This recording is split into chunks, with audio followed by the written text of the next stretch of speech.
their adult children's wants for more money because you think that your children, you have some sort of special obligation to each other. Or when lonely children watch Christmas movies of like happy families dancing around a Christmas tree, they wish parents could only be a little bit better to them. And I think the overemphasis in the current role, and the special and innate nature between the relationship between daughter and mother, like father and son, it leads to people starting to blame themselves, right? You blame yourself if your relationship isn't as good as the ones you see on TV. You start blaming yourself if you don't feel like you feel that connection, and you feel like you are not as good of a daughter or son as you should have been. Society thinks you are ungrateful, so very proud to be on competition. A couple things. First, let's make this debate very clear. Let's start with some modeling, some framing. Secondly, two arguments. One about like how you just strain and harm the fundamental relationship between parents and children, and secondly, how you just better relationships, spend time with different people in a comparative world without this narrative. Okay then, let's make this very clear what we're talking about in this debate. I think the one clear very word in this motion is unique. And I think this innately means that you have a special relationship with your parents just for the very fact that they are your parents and you came out of your mom's womb, that you share half of your genetics with your dad and half of genetics with your mom. And look, on our side, we aren't saying that your parents have no capacity to be special to you, but we just don't think it's innately special. So for instance, you can have a good relationship because perhaps your personalities match. Perhaps you have a good relationship because, I don't know, you spent like your first 18 years of your life with them and they supported you in various ways. And I think secondly, this means that obviously you still have obligations to other people because you're a parent and child, because you have care and you grow up, and so like a social need to financially support each other. But we're just going to argue that that's not something exclusively that a parent can do for you. So for instance, in a lot of scenarios where maybe parents are more removed because they haven't done a lot of work, for instance, that's why a lot of children feel more connected to their nannies, because that nanny was there with them when they were very little. They had that same emotional connection to them. There's nothing special innately about your genetics. But then secondly, very importantly, how does this narrative manifest? And I just want to make this very clear so we don't have a mess in the background. I think it happens a lot in like social media, in our movies, in our films, in our education system. This is how people indoctrinate like what you think a perfect family should look like. I want to know, like, the nuclear family is relatively new. Like in the past we had like other standards, like, oh, your whole community is supposed to help you, your whole greater family is very important to you. But right now there's an overemphasis that you and your parent are innately very important to each other. So I think this looks like, I don't know, maybe like family dinners are very important, talking to your parents are very important, that your parents are the most important people, and that for the entirety of your life, you should be like, you know, listening to your parents and vice versa. So I'm not saying this is bad, we're saying that this narrative has bad impact. I'll take up here what I'm proposing. Yeah, so why do you think this narrative has risen? I think this narrative has risen for a couple of reasons. A, because of nuclear family, because like people start having more single family homes, so obviously you're like, oh, we can be coexistent with our families is like our bread, our blood, whatever. But I want to argue that this is probably not even the most conventionally normal thing anymore. Like, you do not need to have your parents be successful in the status quo. A lot of people have high school friends that they treat just as well as families. So I think the structures of maybe the 1950s in which your parents were really important to you might not be as relevant to today, modern like system. Okay, first we mentioned then about how you strain upon the fundamentals of relationships. I think this point is premised on the fact that the overemphasis that you place on your parent or your child is often not realistic in the modern world. Because like, okay, it's very often that like your parents don't mesh with the kid doesn't mesh with the parent and vice versa. You can still support each other in many ways, such as financially, such as living under the same rooftop. But I think there's going to be a lot of bad scenarios in which there could be animosity between child and parent, in which you don't agree with their career choices, in which you don't agree with what your parent does in their spare time, in which the parent doesn't agree with the career choice that your kid wants. So I think in a lot of scenarios, a lot of kids really just don't have that innate connection with their parents. So why is this so innately bad opposition's role? Firstly, I think this leads to feeling over-obligated, and basically you demonize and socially shame on people who don't get along with their parents. You can see this, no thank you, in like movies or film and education where you portray these ideas of like, oh, you have this close family bond, like your mom is the person who's always going to be with you, like you love your mom's cooking because your mom is so good. Like most of the time, like your mom isn't probably the best cook. Like a lot of these nicknames are just like, they just inherently are true, right? But I think this leads to a lot more other impactful things that are pretty bad. Firstly, you're probably more likely to tolerate bad treatment and stuff. And I think this goes both ways. So for instance, a child might want to hand to their parents and demand them more to gain their pride. In society, that pride that you get from your parent is somehow a lot more worth it than the pride you might get from a teacher or a friend. Like the pride you get from your parent, fulfilling your parents' expectations, has so much more social value to you. I think this is really bad because your parents aren't going to be experts in what you want to do in life. Your parents aren't going to be experts in the university or what choices you should make in life. I think it's much comparatively better than a narrative in which you equally treat other people's opinions, like you take your professional opinion. You're like, okay, that's very good. Your parents' opinions are legitimate, but you are going to trump and dominate over other people. I think second, this means you're just more likely to take in things like criticism. Parents feel like they have more control over you. They feel the need to maybe like make the child a version of themselves. But the second point, I want to say that this also happens on the flip side. So for instance, throughout a lifetime, a parent might feel overly obligated to keep helping their children, to keep maybe just like, taking over their independence, making sure that their life goes in the right way, because they have this idea that they have to make this relationship perfect, right? So for instance, this might be like you keep giving your child like allowance or paychecks, and they keep begging for you on the basis that they're your child and you have an obligation to do that. I think second, this also means that you institute things like filial responsibility laws, which obviously are very controversial, right? Because like you don't consent to being born, you don't have to bear the burden of your parents' bad choices, especially when you're an adult, you have your own financial freedom, and presumably your parents also have a responsibility over their own autonomy and finances as well. Okay, and I think lastly, this also needs to sacrifice other values in trying to make a relationship work. I think this counters to most ideas of like how we build relationships in the first place. Like, if you don't work with somebody else, you have a conversation. Maybe you distance yourself from that person, but it really doesn't work. But under this type of narrative frame, you do not have to completely distance yourself, and I think this is really toxic. So what's a comparative? I think the comparative is that, like, sure, we still agree that parents are important, but you don't feel extreme guilt if you don't get along. You don't have to go through all the extra steps to kick in and like try and pander to their expectations. Second argument then about how you spend more time with other people. I think the first thing we want to do is we wrap up the narrative in which relationships are built on things like time and connection. Obviously, your parents naturally have more of that, so obviously in our world, like, yeah, parents are still probably going to be one of the closest people to you, but in other words, like when you go to university, you meet new friends, you live with new people, those are the people where you get those nice memories and connections. That's what we think actually builds relationships. So if you think in an alternative world, you're not going to be sacrificing as much time for your parents in an artificial sense because that's what society expects of you, but rather you're going to have other connections. You're going to feel less guilty delving your time into those who might not be blood related, but still very important to you. They might help you through hard times. They may have been there for you while you were crying and sobbing. They do really important connections that we should prioritize. It's not always on the parent and child. Very proud of Sanabil Wajid. Mr. Gratifying speech, and just to say, it's sort of a little bit echoey, so please keep the volume on your question.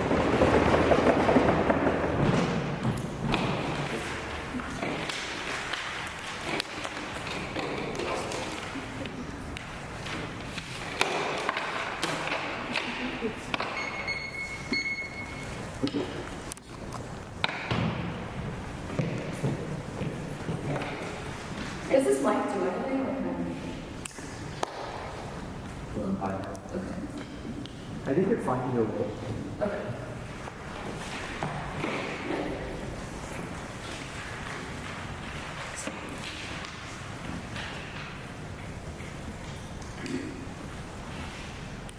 I think opening opposition, or opening government rather, uses this debate when they only focus on how this narrative manifests between child and parent. Because we think the more likelihood of how this narrative is able to manifest in this world is actually on the parent's side, and we're going to co-opt all of those benefits. Because we think what this narrative actually looks like in the status quo is that it looks like telling these parents or newly parents that what you have with your child is special.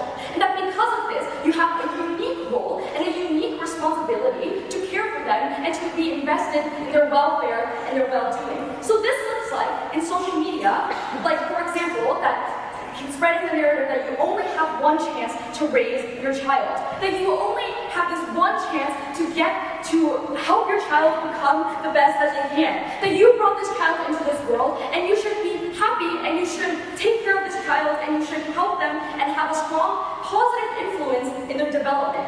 We think the reason that this exists is for a few reasons. One, children as they are born are very impressionable. So maybe genetics is not the reason that they look up to their parents, but it is because they need a role model and because of the fact that parents are very close in proximity. So in government's world, without this narrative, we say that they're still going to be finding these role models elsewhere, and because of the fact that they have a psychological need for this, and we think it is significantly worse on the comparative, which I'll get into now, and then move on to our two questions of why we get better parenting on our side, the status quo, and why we have better familial relationships as a whole, dealing with a lot of their kids. So first, let's move on to their comparative, because we don't think they give a very clear one.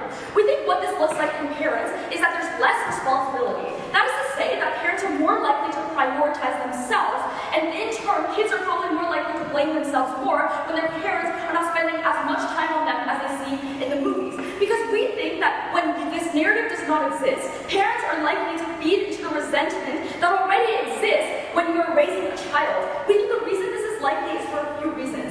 One, parents often already feel resentment. This is very, very intuitive. This is because when you have a child, it takes away from your free time that you might otherwise have spent indulging in your passions. This looks like a lot of mothers who would have pursued their careers otherwise, but taken time to raise their kids. This also just looks like postpartum depression. This also looks like paying for your kids' $400,000 tuition and things like that. You are literally taking things out of your autonomy or out of things that you could have used for yourself, for your child. So without this narrative, we say that it is far more likely on government's side for the narrative to present that while you have this kid, it is not a unique relationship and it is not a meaningful one. So it is okay for you to prioritize yourself just as much in this relationship, and we think this is significantly worse for a few reasons. But that second of all, it also creates detached parenting, especially because of things like psychology, like postpartum depression, and for newly parents, it is very likely for them to be detached from this child because they don't see that it is a unique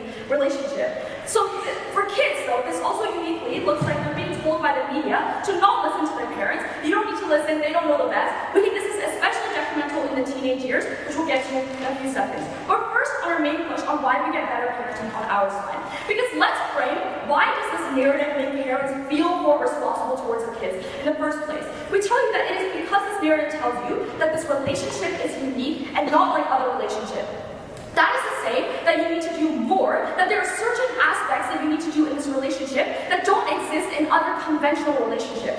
So for example, we see a lot of the social relationships that exist in our society are a lot of the times transactional. This looks like even when you have a friend, it's like I give you support, you give me support, I'm there for you on the weekends, you're there for me on the weekends, we hang out with each other, it's very equally balanced. We see this with work friends, we see this with a lot of things in society. But the unique thing about parents and child is that it is unconditional. So that in the sense that parents might have to put in more effort than the child is able to give back and not expect the same return later on in the years. We think that this gives parents more responsibility. So because you know that this is special, you know that it is meaningful, you know that there's likely no other person that will take care of your child, so you uniquely need to, and you are more likely to feel this responsibility in order to do so. We think this has a lot of pragmatic, positive returns on the child. This looks like better health because your parent is just more invested in taking you to your yearly doctor's appointments and giving you your vaccines. But this looks like they're willing to spend money and invest in your education, invest in your future, and feel less resentment and be all willing and unconditional in that sense. But before that, I'll take a point from closing. So you're saying that this relationship is unconditional, but what if your parent in later life wants you to take care of them because they took care of you in the beginning? Well, we think that when the parent sees that this is uniquely meaningful and special, this does not exactly translate into the fact that, you have to pay me back. But we think that also as a child who has gone through really, really positive childhood, you're just going to want to get back to your parents in the first place. So we don't see why they will feel an extreme resentment because of the fact that they want to take care of their loving parents when they're in a retirement home and visit once a week. We think that's very ridiculous. Okay, but that's secondly, this for parents, you're much more likely to be self-sacrificing and believe that you have a unique role and thus not go into resentment as well. So we think from the child's perspective, this is good for a few reasons. You get more attention. We think this is especially important in development when a lot of kids feel isolated or go into gangs, go into bad decisions, is because they don't feel supported in their households. So we think that when these parents feel that they have a need and a responsibility to be more attentive to the things that are going on in their child's lives, like attending their concerts, like attending their ballet performances, we think this is really good for the child. But from a parent's perspective, we say that when this influences into less feelings of resentment, this tells you that it's part of your meaning as a human. And we think this is actually more likely to give you more fulfillment in your role as a parent, which is better for your life as a whole. So we think the reason that the third mechanism here, or impact, is that you're actually able to decrease abusive relationships. Because when you tell your parents that you have a unique role and you have a meaningful role in your child's life, we tell you that this tells you that your kid is special, and this means that you're less likely to see them in a negative way. Because we think a lot of the times that abuse happens in households is that parents just see them as a burden, and thus they're less likely to want to care for them. But we say that when you're seeing them as a light, or when you see them as a responsibility, as a way that you should chase fulfillment, we say you are actually more able to call that on our side. And then I think this lastly, we're able to get more better familiar relationships as a whole because the child is less likely to stray into teenage years because of the fact that they care about their parents as well. So on the basis that we're able to get better parenting and thus better longevity and long-term development for the child, we're so entitled. There's an option to that finds huge. It provides teachers to offer and to accept information and to call upon the Deputy Prime Minister to conclude the case for opening documents. Here's the evidence.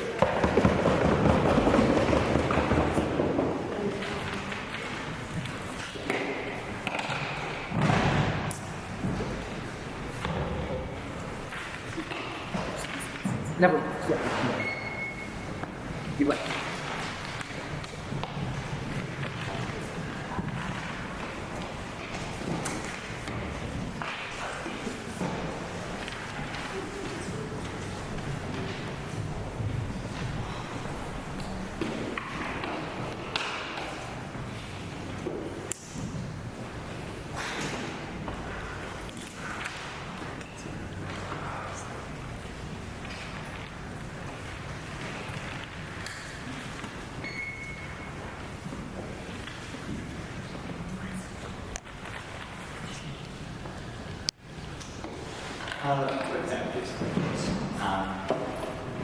How's this? Is this better? I hope you think that's better for the echo or not? Is it worse? This is better, I think. This is better. Good to know. Okay. I just have to say very slow. Yeah, it's like here. You can also just hold it. Fine. That's what you want us to do. Okay. First of all, huge thank you to Koffie. He's been an amazing partner throughout this tournament and Central Novice. It's so good to play with you, finally. Thank you to everyone at Hart House. These first couple months have been amazing, and being here right now on home turf feels incredibly special. Thank you to everyone in this room.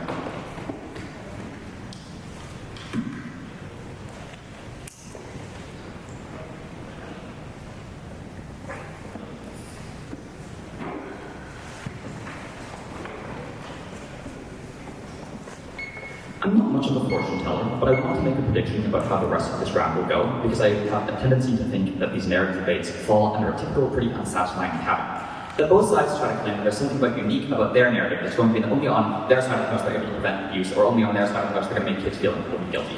I think on opening argument, we're already going to win this round by giving you the most unique impacts of this narrative in particular, as opposed to all the other narratives in society that tell you things, like people who are young and vulnerable positions are things that you should do things that are good for anyways. I think it's what Koffie proves in her speech, that there are many cases where you just, for whatever reason, don't have a close relationship with your parent. But then when everything and every piece of media tells you that you should, that fake guilt that it induces upon you is terrible. I think that's the most unique thing for this narrative.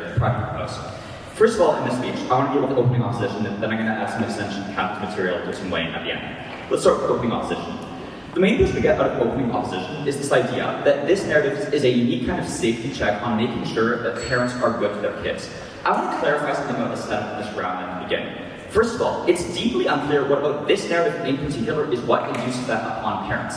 That is to say, and I think it's pretty clear that we have strong narratives throughout society, that people like kids who are in vulnerable situations are people that like everyone in society has a debt to. On a more diffuse level, this is the fact that we all believe that we should pay for education, but on a more proximate level, that you should intervene if you see that your aunt's children are being abused by, for example, their parents.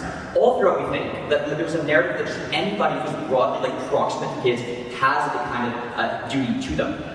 The difference then is that I think what this narrative is more so about is about the way that you perceive your relationship between your parents and your kids on an emotional level. I don't think this is so much about whether you pay for their education on either side of the house. I think this is about how you internalize the kind of fulfillment that you get from your relationship.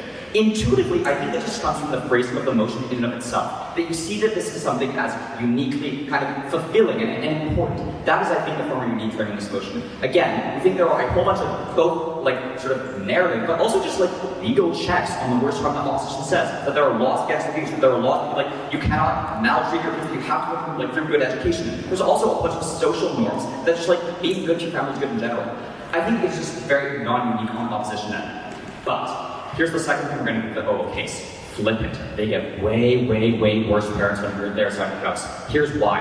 when you convince parents that their life is going to be so much better when you have kids because you now have this super interesting, super intimate, close and emotional connection, this is like they're gonna hang the moon and the stars here because they're your kids, you're gonna feel super close. It causes more parents to have kids who realistically should not, because it may be the case that they're actually not going to get fulfillment from just bringing a kid to the world exactly as open opposition suggests to you. So every single reason that they give you why parents might have a natural inclination not to treat their kids well is a reason why this narrative induces them into having kids, and then we think it is unlikely that it actually convinces them to treat their kids well. Notice the lack of solvency on their side of the house. What do they actually mechanize as to why it is unlikely that this actually gets the kind of positive impacts that I just tell you?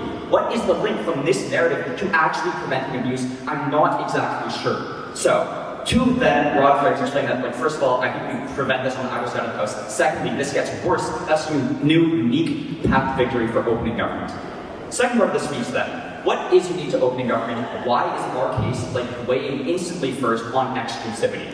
What Koffie tells you is that you have to look at how this narrative is actually manifested for a lot of history.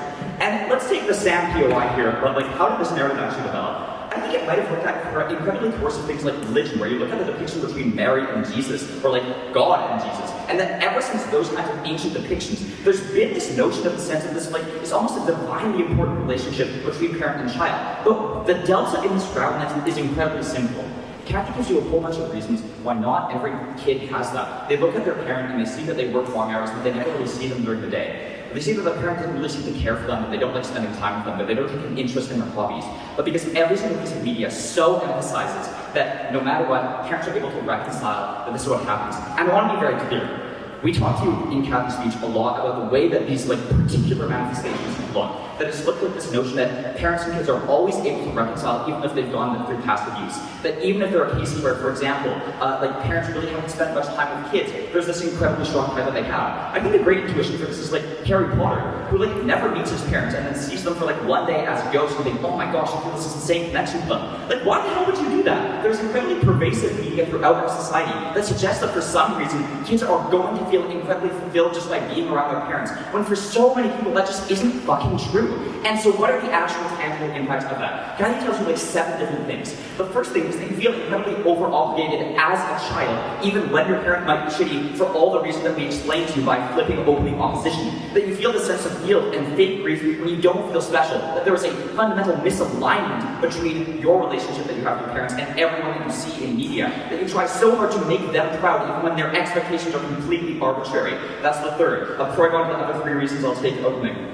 So when there's media telling these mistreated kids that you shouldn't blame yourselves because it's the parents' fault because they have this responsibility to be good to you, do you think there's no complaint? But no, the media is showing that no matter how bad or distant these parents have been, that they have still been important in their parents' lives. The intuition is Harry Potter, he never meets them, still feels this innate connection. I think what is unique and special is it shows that here's the thing.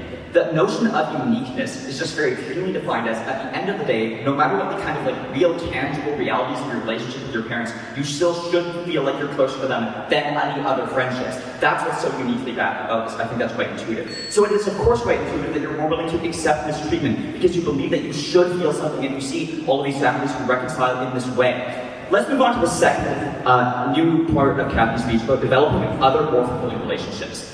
We think that it's uniquely on our side of the house that people are willing to make the trade-offs, sometimes spending more time with friends than their family when those two come in conflict. That as you grow older, you're more willing to develop friendships outside your family.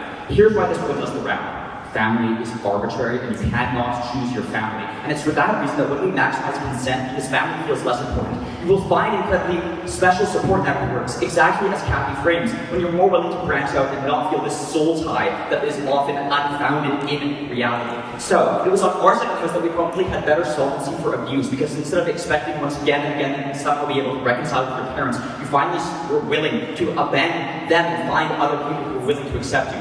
At the end of the round, let me just clarify. Good parent-child relationships will exist on either side of the house. It's where there's something missing that our side tells kids that it's okay, that this soul tie that it shouldn't exist, in fact it doesn't. It's very intuitive that you are voting OG.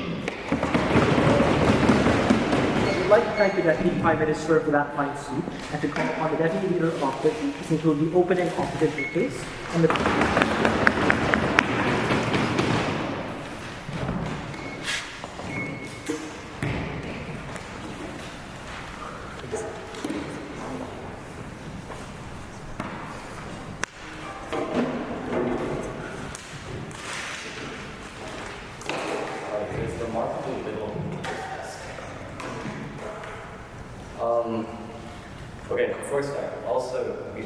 you speech because it's a Canadian tradition or something. Thank you to your partner, Dora, very fun time today. It's a pleasure meeting with you a lot of time. It's really a lot as well. Thank you to our coaches at Soy and Meeting for that, as well as the entire development team. You guys are very nice to me, and I appreciate it, and you guys helped me out a lot on the way. And obviously, thank you to Hart and the tournament director for hosting it very smoothly my tournament, and also friends and family, because you guys made me 18 years old. So.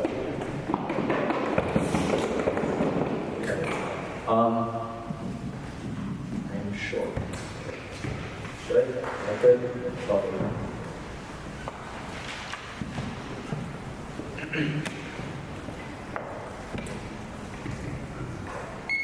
There is a beautiful relationship that develops between a parent and a child.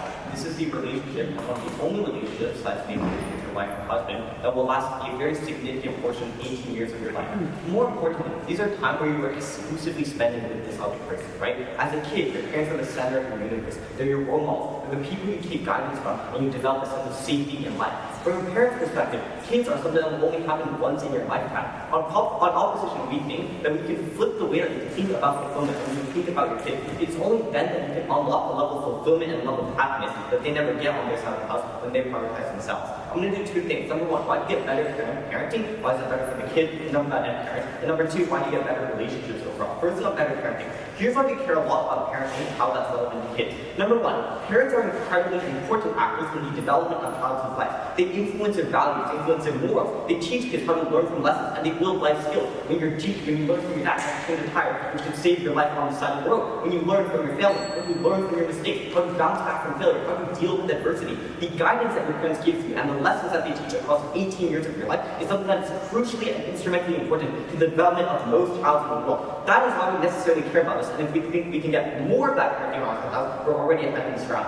The second thing I want to note is that the vast majority of parents are generally wiser than kids. They say, look, parents don't know what you want to do in the future. Regardless, we think that's true. First of all, we get better, more communication on our side. We'll talk about that later. But secondly, parents on net have countered more scenarios, have dealt with more failure, and know more about life. And for example, they know to tell you that not to drink too much alcohol when you're younger, or not to get addicted to drugs. These are all valuable lessons that come from wisdom and come from life experience and knowledge about the world that's hard for the kid to access, especially in teenage years where you're like dealing with peer pressure and all that. Secondly, kids are the future of the world. So every kid that grows up in a more healthy and happy way are people who in the future will benefit society, be less abusive to their kids, or have better relationships with other people, or have a moral compass that's important for the broad rest of society. That's why we care about this. Thirdly, the parent-child relationship is unique because it's unconditional. They bring the example of Harry Potter and say, look, they suddenly love their parents. But I think that's an excellent thing, right? Like, they really were great parents. They were very loving of their kids, willing to sacrifice themselves for them. Importantly, this is a phenomenal illustration about how when the world throws shit at you through opportunity and the variant or something like that,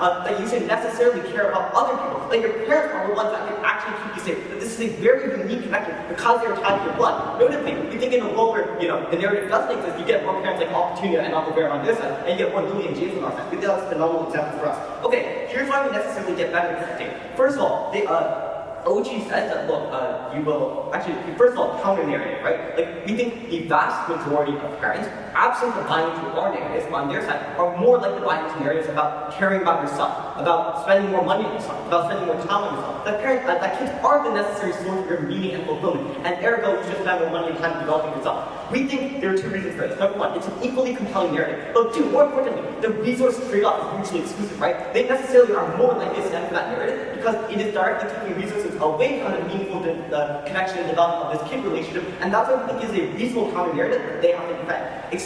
Importantly then, this is where Dora's case comes in. Dora's case tells you that parents, in the vast majority of instances, are likely to either already value kids, in which case our narrative pushes them to value kids even more by investing in them more, by being more okay for them to invest in their kids. Or secondly, parents who maybe weren't that going to care about their kids, or didn't see their kids as the sole meaning or biggest driver of their fulfillment, will now care more about it. What does that look like on our house? And this is the important part. We think fulfillment can happen based on a shift in perspective. It's not necessary that the kid relationship is always going to be very stable. Sometimes you'll fight with your kid will fight with the adult. But importantly, it's how you view these moments and how you view these memories that determine how you get your fulfillment. When I'm looking to get fulfillment out of my kid, when I'm looking to rekindle this relationship and it is the most meaningful relationship in my life, that is when I'm going to have the deep philosophical conversation with my kid. That is when I'm going to look at pictures of them and get more happy than I would have on their side.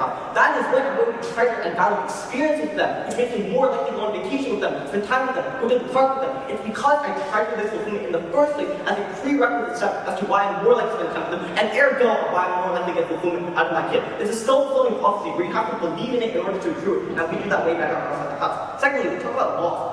They say, look, you have the gates to let your kids survive. We think this is true. Like, this promotion is probably not about kids that are stuck on the street or not getting home. We think the difference is your kid going to public education or private education, getting no treatment from the parents, or going to debate class. Being able to intellectually develop, getting the resources from your parents, which, by the way, they otherwise could have spent on themselves, on their side of the house, because, we care about other means of fulfillment. We think it's a better way for kids to develop, and further bring that at the beginning, we care about the kids' development. Number 3, they say, look, we're going to flip this. Kids might not get fulfillment, but this is where our fulfillment idea comes in, right? Like, it is a deeply beautiful thing to be able to interact with your kid. This is a once-in-a-lifetime experience. You are never going to have again. And so your fulfillment is always going to be from your own perspective. Grades is not fun, but if I shift my perspective and think about it as learning new things about the world, it becomes more fulfilling. It's not fun to fail and lose a debate round, but it's more fulfilling when you think, look, I overcame adversity. Fulfillment is a matter of perspective, and you get that when parents care more about their kids. It's a self-fulfilling prophecy. That's why parents are more fulfilled, and that's why it leads to better outcomes for the kid. Closing very quickly. Don't you believe that good parents, or that parents, even bad ones, such as like anti-vaxxers who deny their kids vaccines, often do so from a position of believing their this is really good one, actually. I think this is the best thing you guys can make. The important part of this is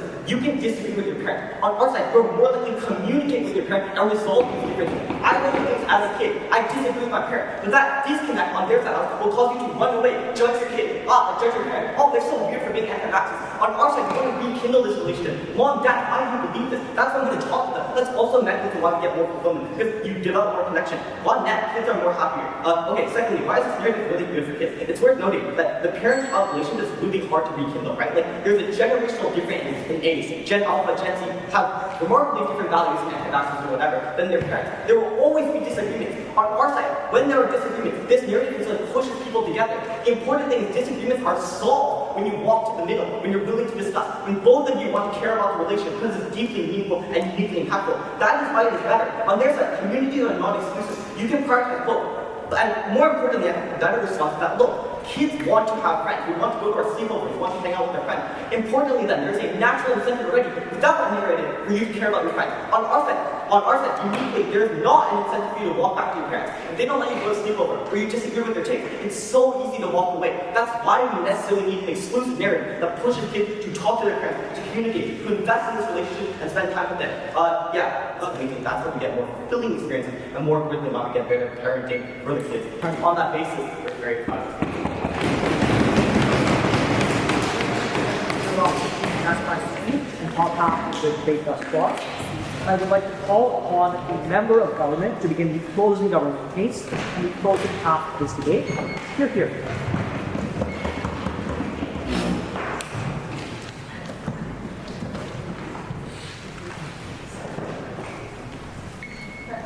If you can wait until you're there.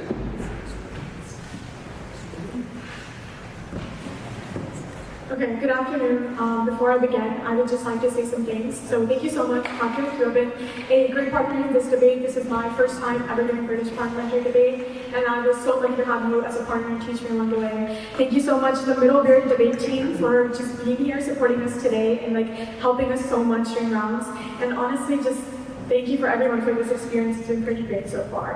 Before I begin, I would like to say I will take nonverbal POIs after 4 minutes. Thank you. Please. So panel, in this debate today, I will explain 2 things.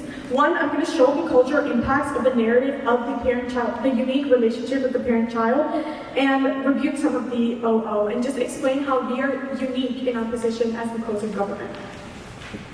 So the opening government in today's debate is focused more upon what the effects of the individuals is without solvency, and doesn't really address a lot of the harms, especially the societal and cultural norms of the unique parental-child relationship that emphasizes the parental-child relationship as having a parent who knows best and knows what's at best for the heart, as OO states, which leads to a parent having too much control over their children's life. The unique emphasis on this relationship leads to cultural and social harms. So we will explain this 2 ways. One, I'm going to state that large-scale parental rights over children is harmful. The narrative responsible for the view that parents know best and are more experienced leads to this notion that there is a familial leader who controls the entire family. And a lot of cultures, and in many actually, it is a father. So our first point we're going to state is that this is effectively very bad for women, right? So I'm going to focus this on a global scale, which the rest of the debate hasn't done, I feel like. So I'm going to focus on two things. One, the impact on women through arranged marriages, and two, the limitation of women within this parent-child relationship. Let's start with arranged marriages. So the burden to for many women in other cultures, including my own, is that they have to marry the person who their parents chooses, and it's hard for them to say no. One, because society will strike them down, and two, they will lose this fundamental relationship with their parent. So what happens? What happens with these arranged marriages? One, you're forced to marry someone you don't like, and it may lead to abusive relationships. Two, it leads to child marriages, which are, again, very abusive and very exploitative for women. The impacts of arranged marriages against women is a fundamental limitation of their expression. I will take POIs after 4 minutes.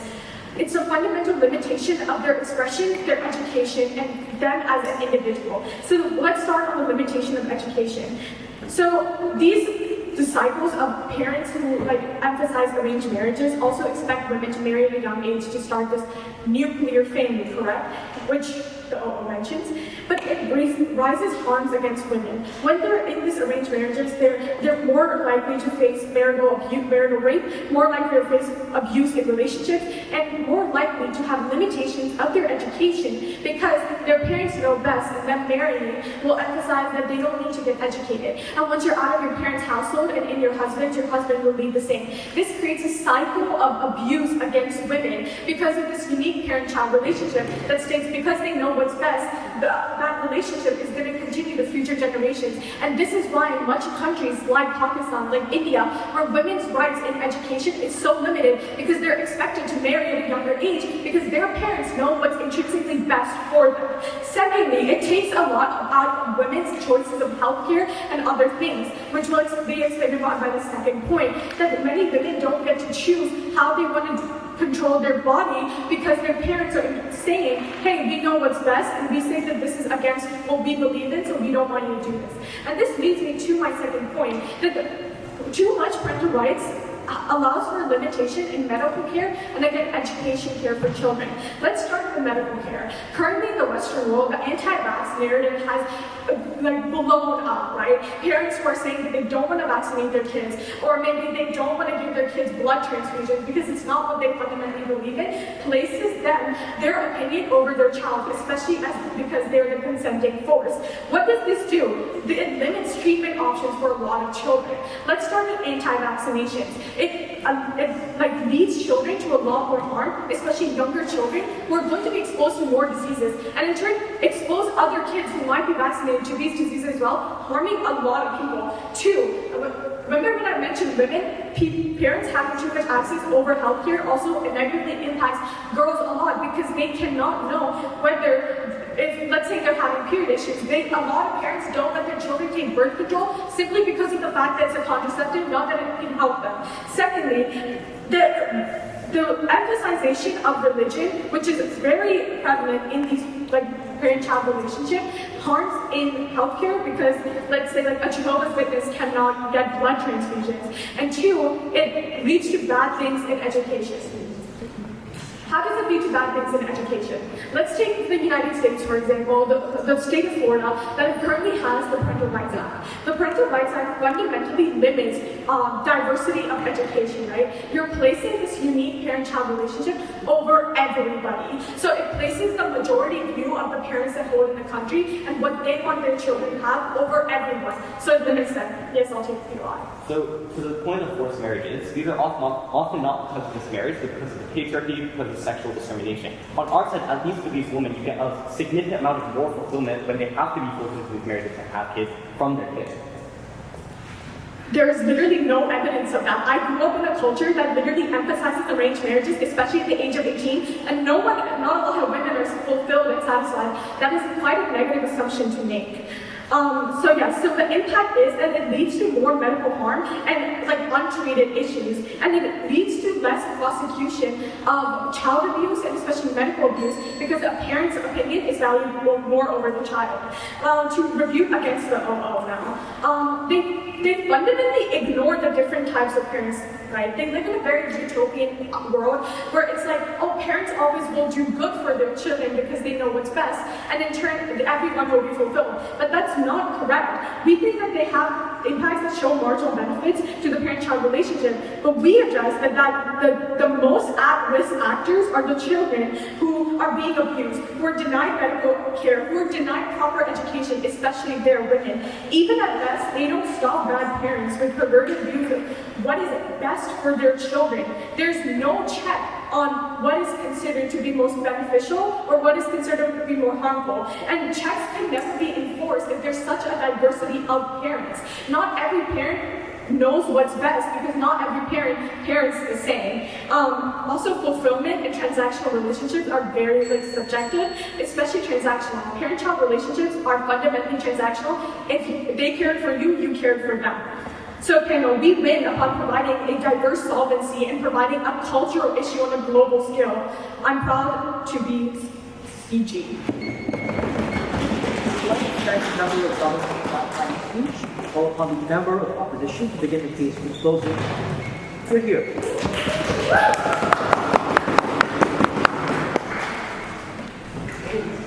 Okay, I guess a quick empty speech. This activity is made for the people.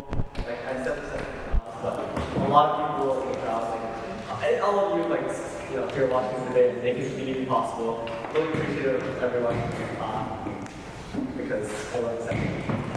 Okay.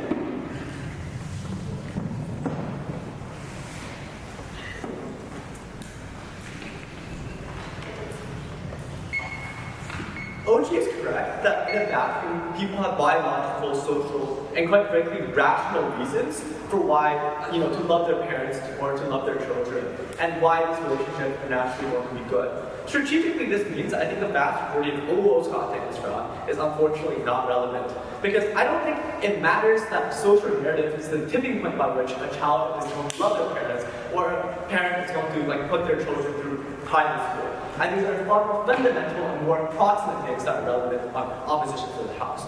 But why is this narrative actually even prominent? Because I don't think open government, and neither does any other team, give a proper reason for why this is the case. We think very critically that this narrative was a reaction to changing familiar structures in the last 200 years. So specifically, we think it was a reaction to things like the economy that is more centralized, where kids go away from home to work in big cities. So for instance, a long time ago, children might have lived on the farm and worked and inherited their business in small towns. So they never moved away, and they lived in multi-generational homes. But now, with the rise of big manufacturing megacities, they went farther and farther, because not only was it an option now, it was a necessity for children to do this. But more importantly, I don't think this route exists in a vacuum. There's some talks and opening about the counter-narratives that exist, but I think there are very prominent ones that wasn't properly highlighted. And the first thing I just want to explain, the strategical implication here, is just we think every single piece of mechanism that OG gave in this round are reasons for why you probably won't value your parents to the same degree that you should in the status quo. But I want to impact the very end and talk with the other social narratives that exist, so things like capitalism, things like oppression, in a little bit. The second one I explain at the top is just where does this narrative actually affect individuals the most, and which individuals does it actually affect the most in the round? We think this round is the most prominent for individuals where parents and children were not in proximity, where they don't see each other every single day. And the reason I think structurally and very intuitively for why this is the case is because when you are proximate to your child or your parent and vice versa, you have far more proximate things to think about than a social narrative. This is to say, I'm able to see my parents cook for me every single day. I'm thankful of that, and that's a more proximate thing than a big nebulous social narrative. So we think this narrative applies far more when you don't get to see your parents for long periods of time, when you turn towards social things that are more relevant to you, because that's the mechanism by which you actually are able to sort of interact with them as opposed. So the impact of this argument, we think there's three things that are very important. Firstly, we live in a society where there are often existential pressures to do things in our own lives, especially in our 20s and 30s when our parents are old and when, like, I think the most relevant periods in our times. These pressures are things like working through holidays because you get a bonus because other people are doing so in their competitive nature. I need to survive in a capitalist society. I have pressures to buy watches, I have to buy things for my spouses, my partners, my friends, or go on vacations, etc., etc. On our side of the house, we create the ability and the narrative to actually normalize going home on on minor holidays, for instance, or to go home, period. So in China, I think this manifests the fact that vast majority of people go home during the autumn festival. Sorry, I don't know the name of it. I'm so sorry, but this manifests the fact that people are able to go home even in a highly competitive industry, like big mega cities like Beijing and Shanghai, where people still go home regardless. This narrative is the reason why we think these things are actually we create the social conditions in which these things then exist. And I think critically, this is unique because sure, on their side, people might want to go home anyways. People might have reasons, like I said, biological reasons to go home anyways, but there's no preconception, there's no social expectation for you to do these things, or social ability for you to do these things. This is not normalized, insofar as there's more proximate things like money that are important. But when you sort of normalize it on a social level, throughout this narrative, I think we create that room for you to do those things. But the second thing I want to note is that this narrative actually creates maybe the structural possibility for you to actually interact with your parents, give you more opportunity to do so. So what I mean by this is that I think this narrative actually, when it exists, it means you're more likely to be able to get off of work to maybe go home to see your parents, because your bosses are more accepting of this because they buy into the narrative as well. They're more understanding of what you're doing and they're more understanding of your flaws. But the third thing I want to note, and fundamentally, if you buy nothing else in this context, I agree, narrative notions are very nebulous and speculative. One thing that I think is very, very certain is at the very least, you create social pressure to maybe have children call their parents up for 3 more times, say I love you 3 more times because you create that social expectation.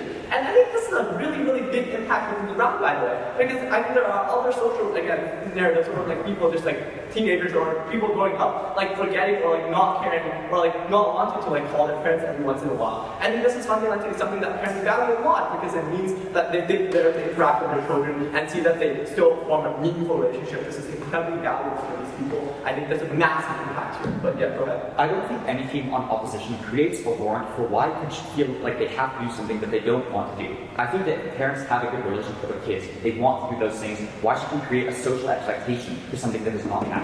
Yeah, okay, slow down. So the issue with this is on the government side of the house, there's pressures for you to not do these things. This is to say, oftentimes, seeing your parents, calling your parents, going home and interacting with them come at a financial cost or a cost to everything that OG tells you. So you might not hang out with your friends as much. All of these are reasons why you're unlikely to do that in their house. What this narrative does is, even at worst case, this creates the social pressure for people to do so. But furthermore, this pressure allows and creates the social acceptance for people to do so, and it normalizes things and makes it far more likely on the level of margins and probability. Okay, so I'm just going to explain fundamentally what we think wins this debate. We told you that this round, again, strategic commentary, this debate matters most in the instances we talked about, where parents are away. So this already, I think, takes out a lot of content in this round that's very important. In response to CG, I think that Dennis gets an incredibly good POI that fundamentally I think takes a lot of it down, but my partner will deal with the line by line in a bit. Critically then, CO won this debate because we engaged with the most realistic interpretation of the round. I think we actually engaged with the actors that are not only most important, but the actors that are actually relevant. Because again, I think with regards to any other team in this round, a social narrative will not determine how you interact with your child in the first 18 years of your life. I think that's very nebulous and very speculative. Whereas we proved to you the fundamental and certain impact at the very end, even if it's just one more I love you every once in a while. That's a fundamental impact that one seal of the round. For all those reasons, we're so proud.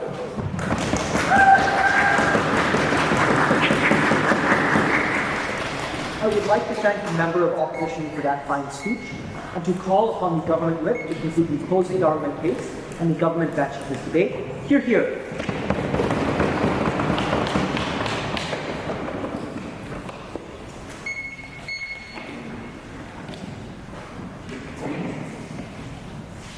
Okay, before I begin, I'm going to do what everyone else did, and thank these people. I want to thank my partner.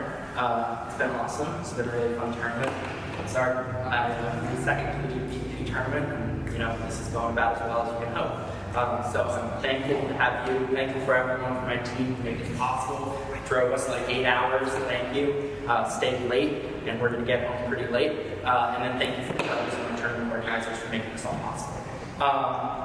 Before I begin, I'm going to take non-verbal POI. I only take one, just FYI. You can keep raising your hand, but I'll just like put it there.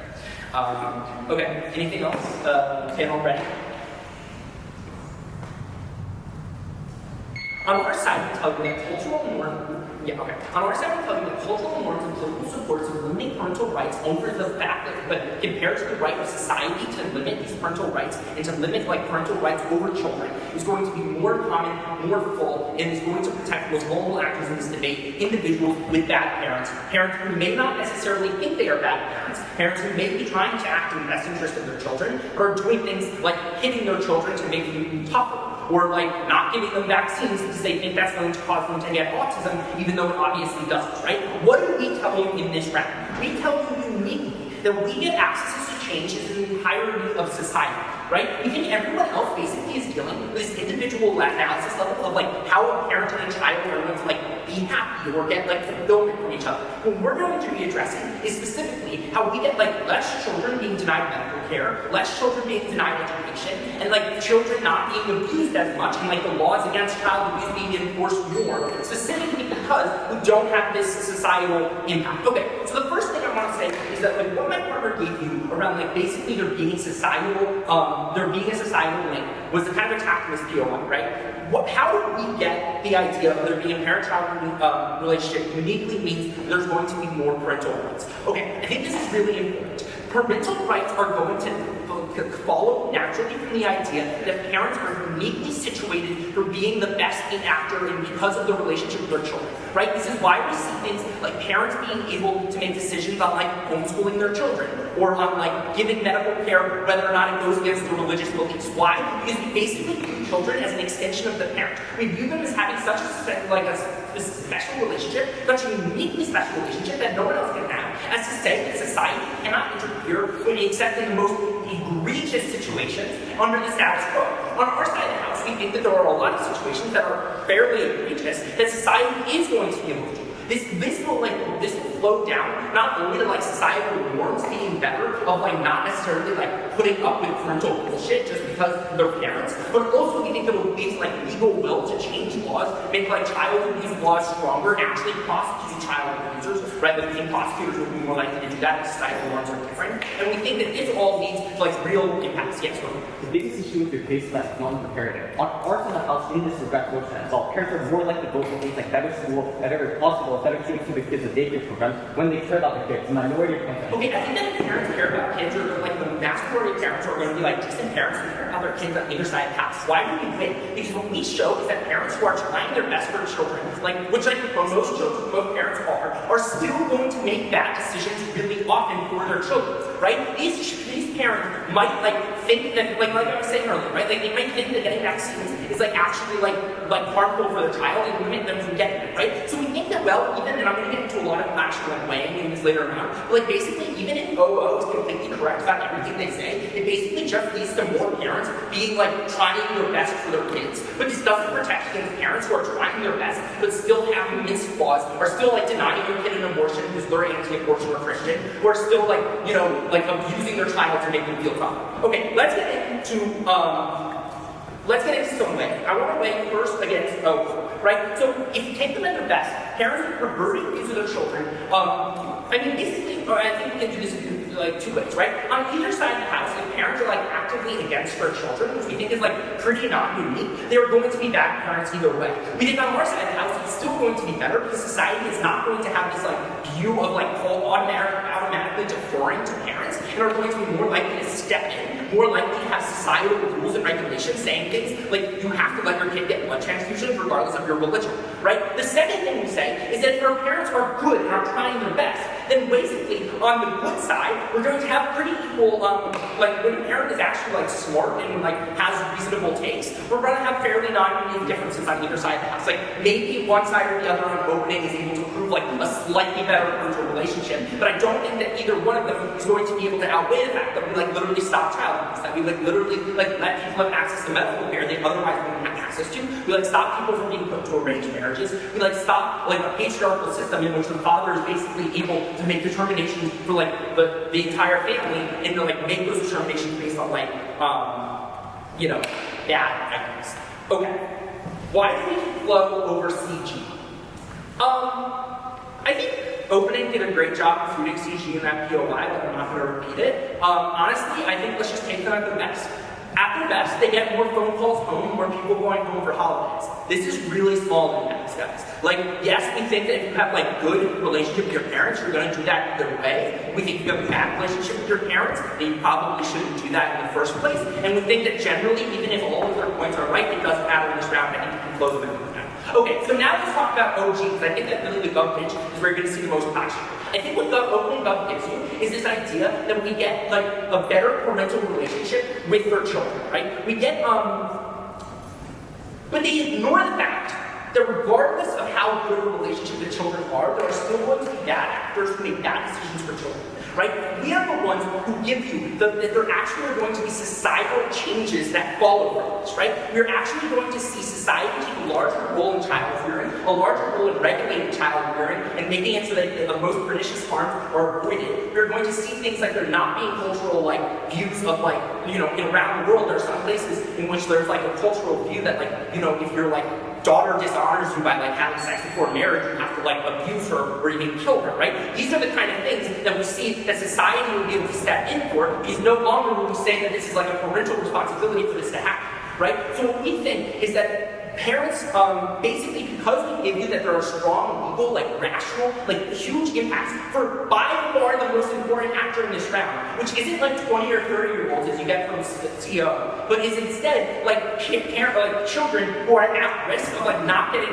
blood transfusions, not having access to medical care, not having access to education. These are the kind of things that will affect and destroy their entire life, can literally lead to them dying, can lead to them having a child that they do not want to have, not having autonomy over their own bodies. This is the kind of thing that is going to by far outweigh every other impact of this round, because it has massive ramifications for the most sensitive actors in these rounds, children who cannot protect themselves against parents in the status quo, who have unfettered rights over them, who have basically the ability to treat them as an extension of their own body, regardless, like with only like the most barest of protections in society. We think those protections will be much stronger on our side and have much larger impacts.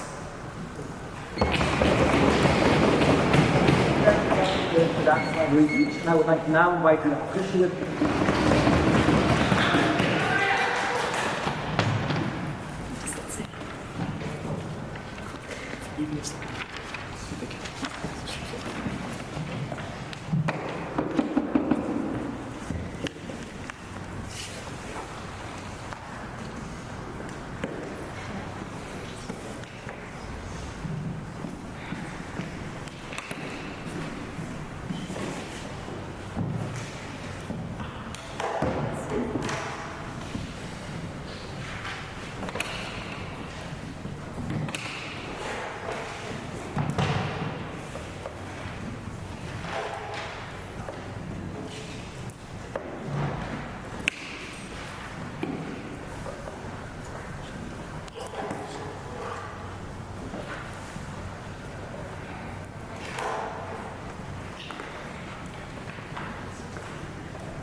Panel, I'm going to do two things in the speech today. First, rebuild my partner's case, then take out the CG. Okay, I think we need to first talk about what Sam said. I think Sam gave you so many reasons for why in like this status quo why there's so many reasons that convince kids that they shouldn't spend time with their parents, even if they derive significant or like even a marginal value out of it, right? So Sam tells you that you're actually going to spend more time with your family. And I think this is really important, right? I think intuitively we can all take this, right? Like I think it's why a lot of people after their parents die will be like, oh my gosh, I should have spent time with my parents. They regret that they succumbed to this social narrative that pushed them to work 24/7, to not go home during like holidays. But I think Sam really effectively tells you on like this argument on that like this is a good counteraction to like all the other social narratives that exist in the status quo, right? Okay. Yeah, like for example, like people didn't recognize that they actually wanted to spend time with their family. And so I think that like this narrative that of like parent-child relationships are actually meaningful gives this mechanism of change that people will actually start to engage or say that like I love you to your parents a little bit more. I think CG's response to this was like, oh, like if you have a good relationship with your parents anyway, so spend time with them. But like I don't think this really engaged at all with what Sam was saying, right? He was saying that like people are affected by significant social factors or economic reasons, or like just like the capitalistic like treadmill that they didn't engage with at all. And I think like if you're going to take CG out, I think they had to engage with all the next that we provided.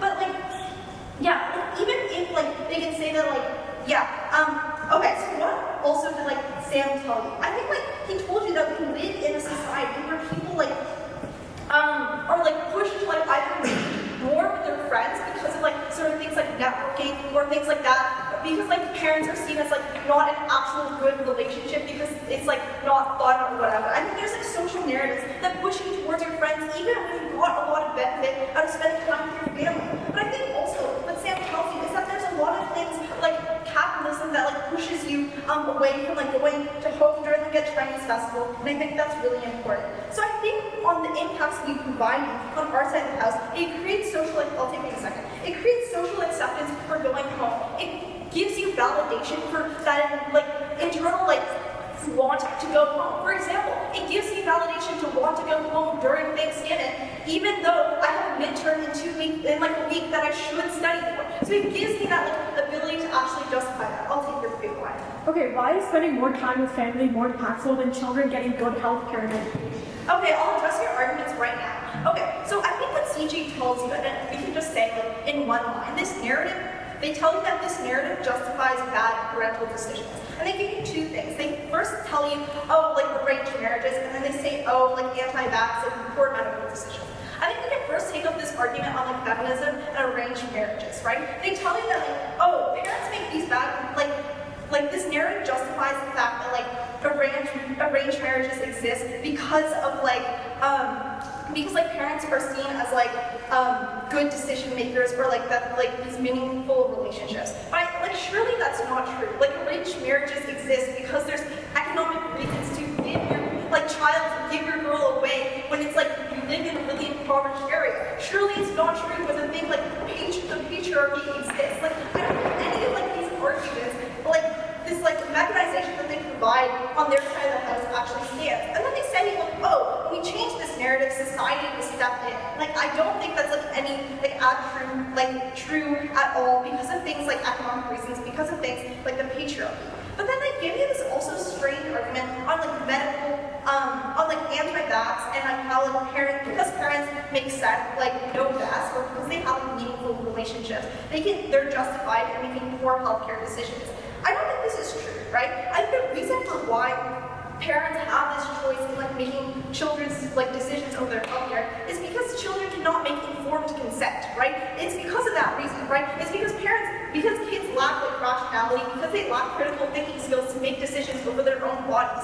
So it's also unlikely that like, children are even able to make, if we like pass this like idea of like, oh, children can make better decisions, I don't think they actually will, because like they have, I think the parents can make better healthcare decisions over their children's body than the children can, because of things like they gain rationality and things like that.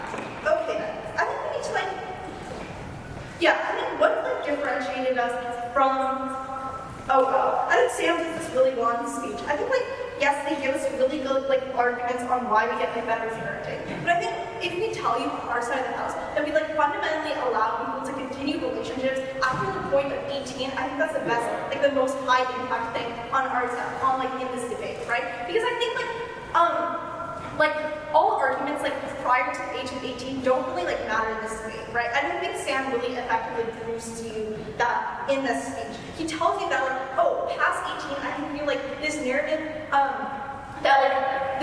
that like relationships between parents and children are really meaningful allows people to continue to engage in this relationship when they derive value in it. Because there's so many reasons that exist in society that push you away from it. Sure. It's unclear why in Theo's case we should always care more about parents than kids. We explain that because you can never choose your family, it's far more important that you are able to spend time interacting with friends who can do things like free from abusive situations. You're going to do. Okay, so I feel like that view I was like fairly unclear, right? I think on our side of the house we tell you that like, oh, like I think like what Gov did like fairly badly was like I think what we engage with the best is that we tell you that like I think a lot of different arguments on like relationships existed like prior to the age of 18, and I think what we allow for our side of the house is we allow going counteraction to like other societal factors such as like capitalism or things like that like push kids away from their parents or like push kids from actually having like self-actualization in their future. For all those reasons, I'm so proud to work with this.